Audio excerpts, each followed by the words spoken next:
Hello guys, in today's video we are going to learn about the poem Where the Mind is Without Fear. So basically before analyzing the poem we will discuss about the poet Rabindranath Tagore, जिनका दूसरा नाम the poet है। उनका जन्म 1861 में और उनकी death 1941 में हुई थी। He was the first Indian to receive Nobel Prize for his song offering Geetanjali. ये एक कलेक्शन ऑफ पोयम है और उसकी ही 35 नंबर की पोयम है where the mind is without fear, और उनको नोबेल प्राइज़ 1913 में मिला था। उन्होंने शांति निकेतन करके एक एजुकेशनल इंस्टीट्यूट की स्थापना की थी जहाँ पे बच्चे फ्री में पढ़ सके और अराउंड के नेचर के एनवायरनमेंट में, जिसको अबर्ड ऑफ पीस भी बोलते हैं। उन्होंने हमारे नेशनल एंथम जो जन गण मन है उसको भी कंपोज किया था, और उन्होंने जो बांग्लादेश है उसका भी नेशनल एंथम उन्होंने ही किया था। ये जो पोयम है वो एक प्रेयर है जो स्पिरिचुअल फ्रीडम के ऊपर ज़्यादा भार देती है। So this was the intro of poet. इसमें से आपको MCQs आ सकते हैं, इसलिए मैंने डिस्कस किए हैं। Now we are going to learn about poem.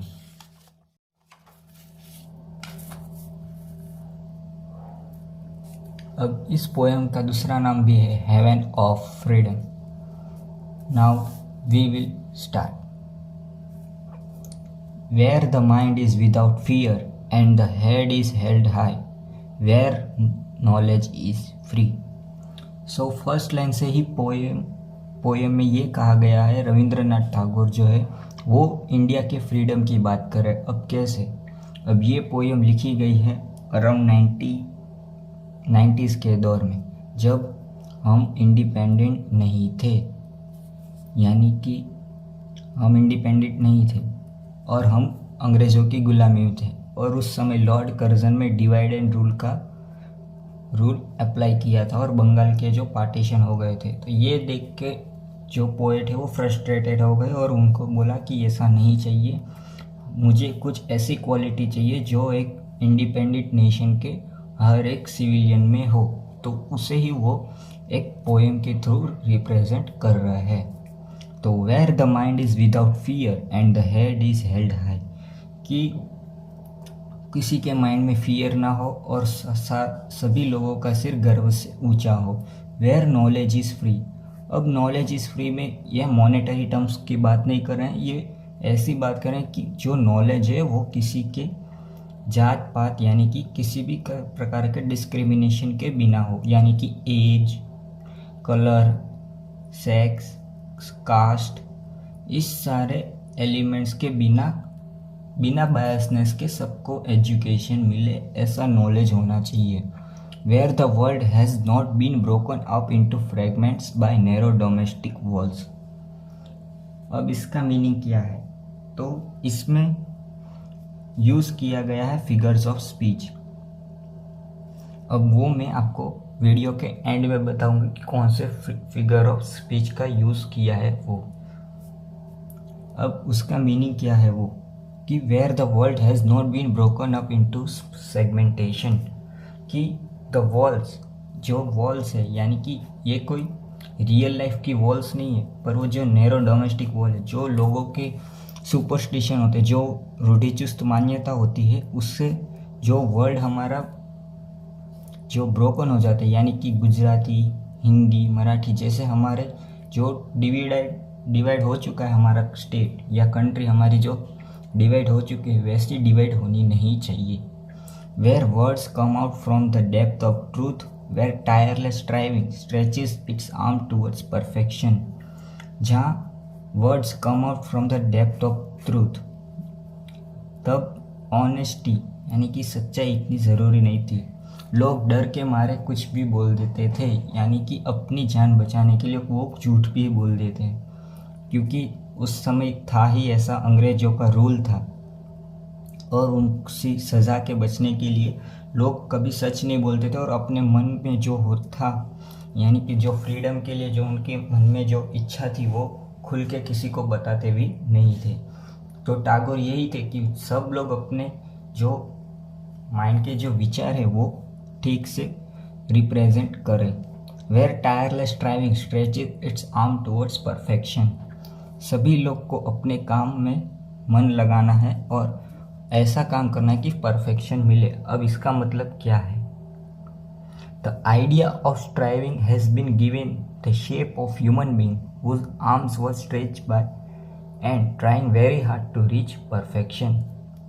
यानी कि वो हार्ड वर्क के ऊपर ज़्यादा जोर देते हैं कि कोई भी ह्यूमन बीइंग हो उसको जब वो हार्ड वर्क करेंगे तो परफेक्शन की तरफ बढ़े, यानी कि वो कोई भी काम करे उसमें परफेक्शन तक पहुँचे। Where the clear stream of reason has not lost its way into the dreary desert sand of dead habit। अब इसका मतलब क्या है? Clear stream of reason has not lost its way. अब इसमें रैशनैलिटी के ऊपर फोकस किया है। अब रैशनैलिटी क्या है? यानी कि फ्रीडम ऑफ स्पीक। अगर हमें पता है कि हम कंट्री में अब हमारी कंट्री में फ्रीडम है, अब हम क्लियर स्ट्रीम ऑफ रीज़न यानी कि हमें जो हमारे थॉट्स हैं वो हम खुल के किसी को भी बता सकते हैं कि भाई मेरे मन में ये चल रहा है और ये मेरी तरफ से, ये मेरे पॉइंट ऑफ व्यू से राइट है और ये मेरे पॉइंट ऑफ व्यू से रॉन्ग है। जब हमारी कंट्री इंडिपेंडेंट नहीं थी तब कोई ऐसे खुल के कुछ बोल नहीं सकता था, क्योंकि dreary desert sand of dead habit.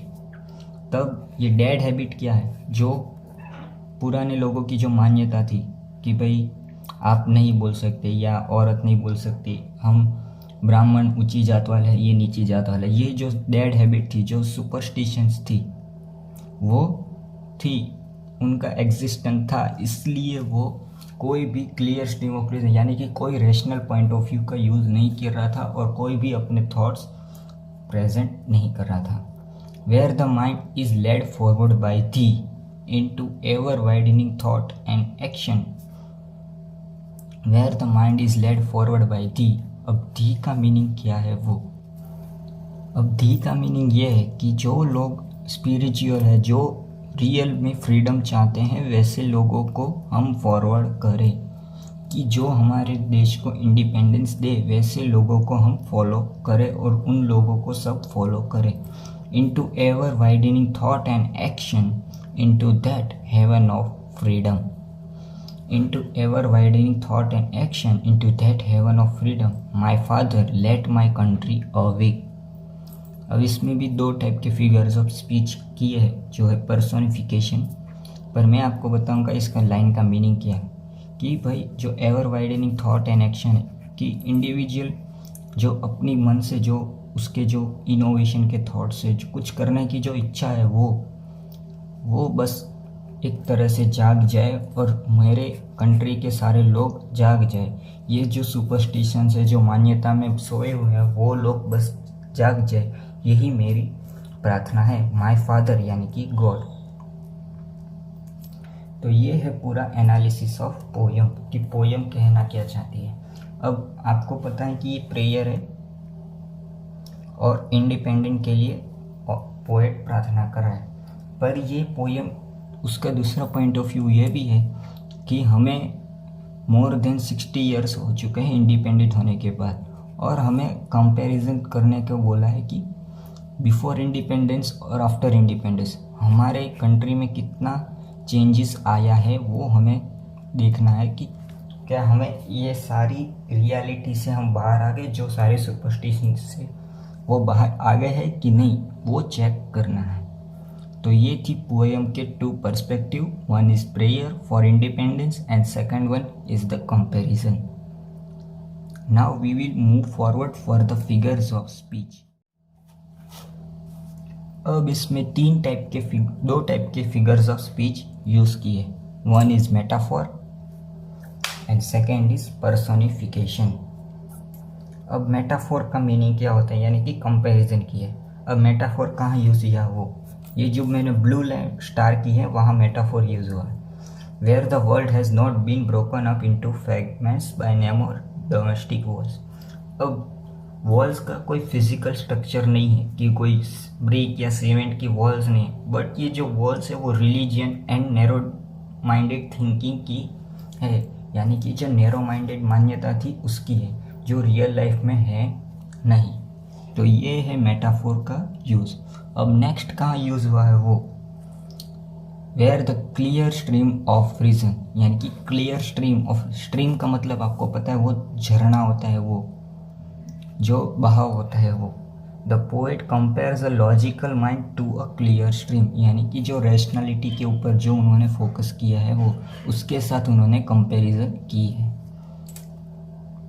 Now next, अब जो यूज़ हुआ है वो है पर्सोनिफिकेशन, जो दो जगह हुआ है, इधर एंड इधर। फर्स्ट, पर्सोनिफिकेशन का मीनिंग मैं आपको बताऊं कि पर्सोनिफिकेशन यानी कि जो निर्जीव वस्तु है उसे सजीव बताते हैं। Where the tireless striving stretches its arm towards perfection.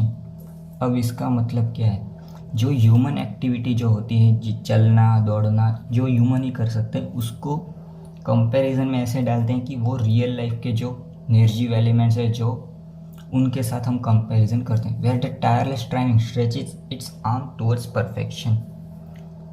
अब इसमें कैसे, the idea of striving has been given the shape of human being whose arms are stretching and trying very hard to reach perfection। अब हम जो human जो पूरी मेहनत करते हैं, जो टायरलेसली मेहनत करते हैं, उसका एक एग्जांपल देके उन्होंने बोला है कि हमारी कंट्री भी ऐसे परफेक्शन के साथ काम करे। अब नेक्स्ट है,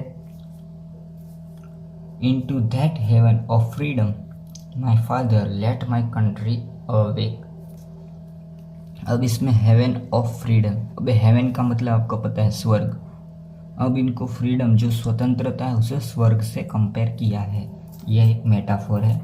अब नेक्स्ट, इसी लाइन में इन्होंने पर्सोनिफिकेशन का भी यूज़ किया है इधर, लेट माई कंट्री अवे।